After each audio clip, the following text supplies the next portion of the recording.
Fala galera, nós somos alunas do primeiro ano do Colégio Luiz Augusto Moraes Ego. O trabalho de hoje é pedido da professora Marlene, de Biologia. Nós vamos tratar sobre os cromossomos e síntese de proteínas. Meu nome é Thalita. O meu é Cauana. O meu é Maísa. E o meu é Cauana. Bom, eu vou explicar o que são os cromossomos. Mas antes, nós precisamos entender algumas partículas presentes no nosso corpo, as chamadas células. Essas trabalham como fábricas e possuem suas propriedades. Cada propriedade possui uma função.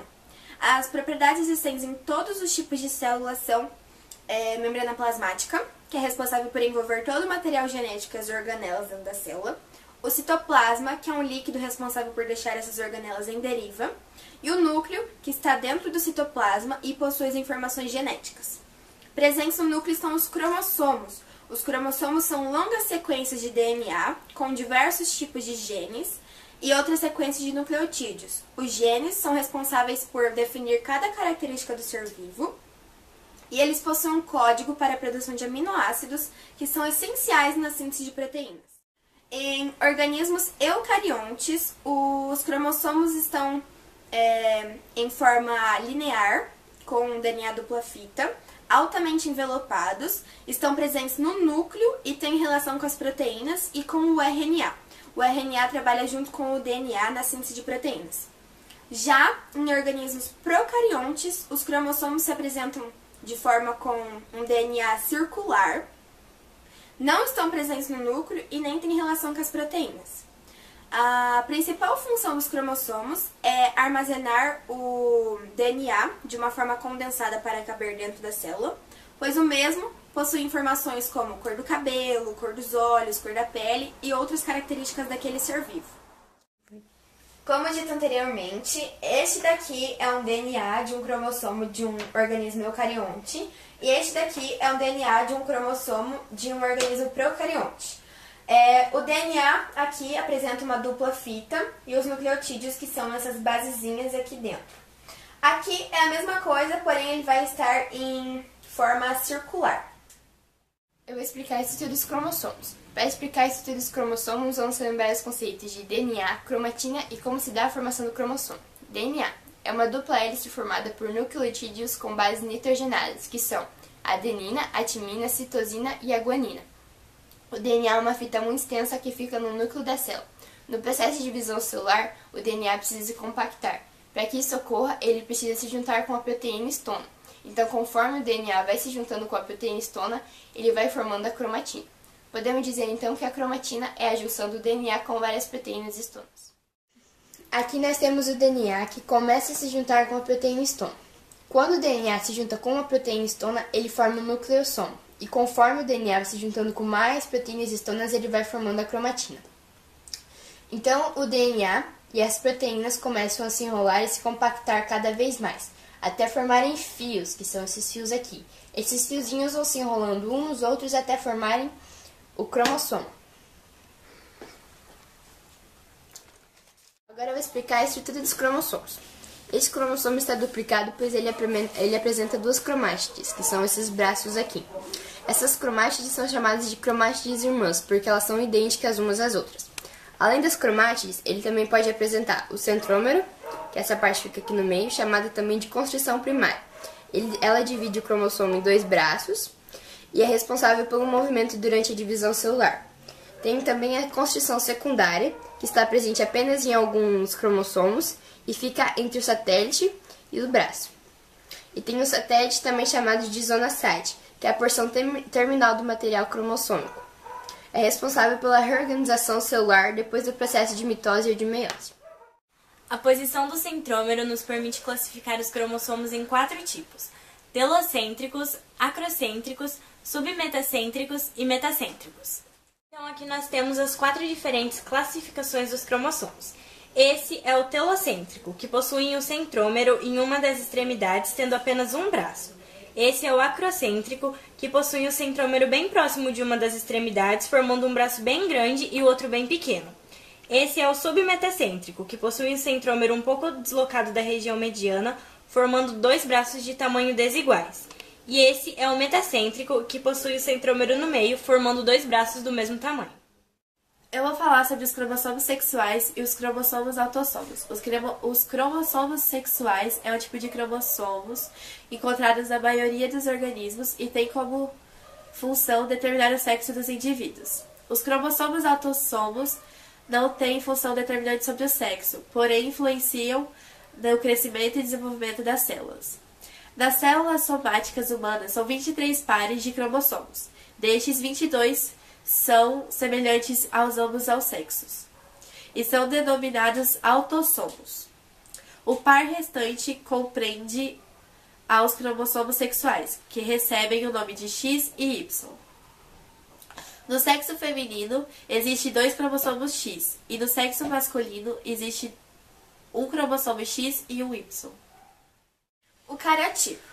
O cariotipo é o conjunto de cromossomos existentes dentro de uma célula, organizado de acordo com a sua morfologia, ou seja, de acordo com a sua forma externa e com as suas estruturas. Eu vou falar sobre o que são proteínas. As proteínas são conjuntos de aminoácidos ligados entre si através de ligações peptídicas. Ligação peptídica é uma ligação química que ocorre entre 2 moléculas.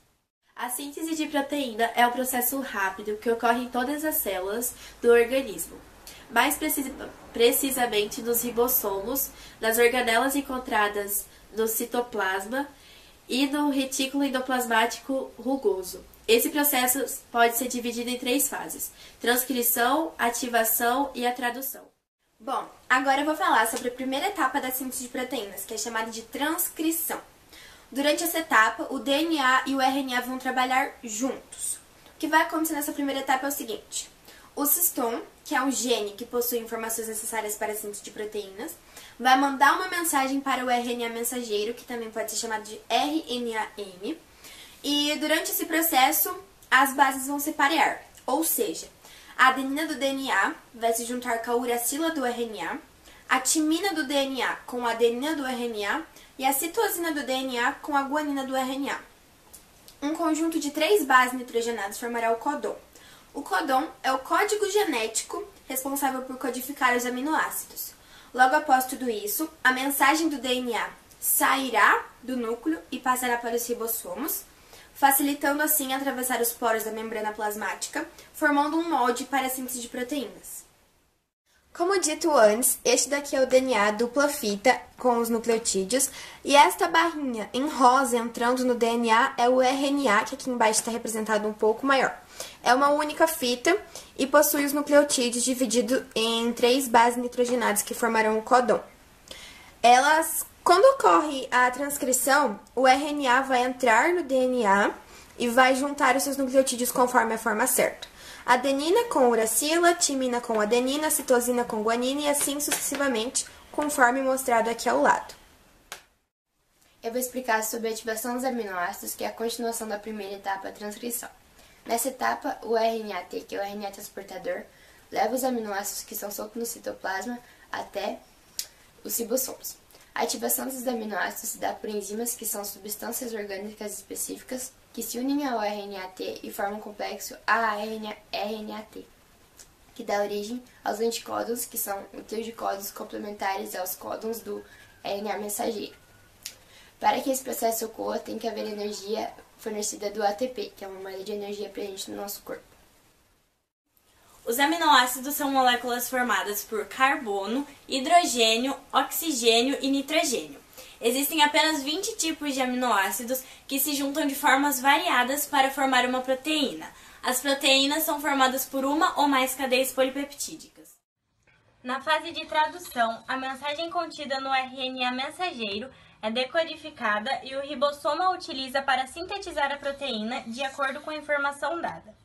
Os ribossomos são formados por RNA-R e proteínas e contêm 2 subunidades.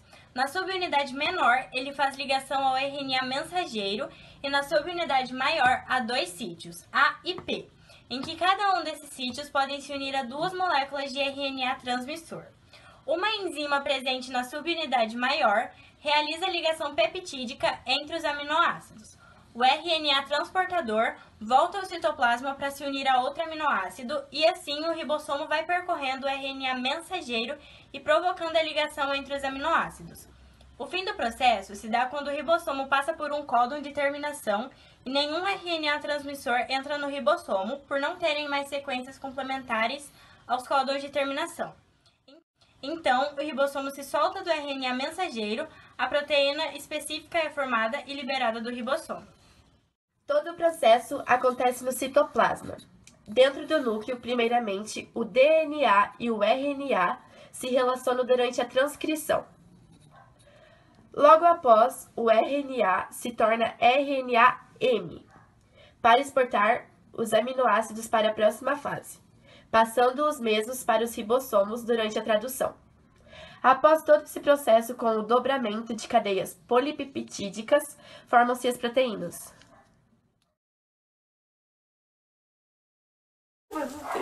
Ai, meninas!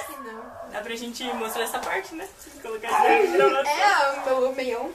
Aqui, ó. O vídeo já tá gravando, tá? Top, sim. Aqui, menina. estilo, né? Pra poucos! Tá aí. Pra vocês que gostam de incógnita, a gente chama modestação. E já.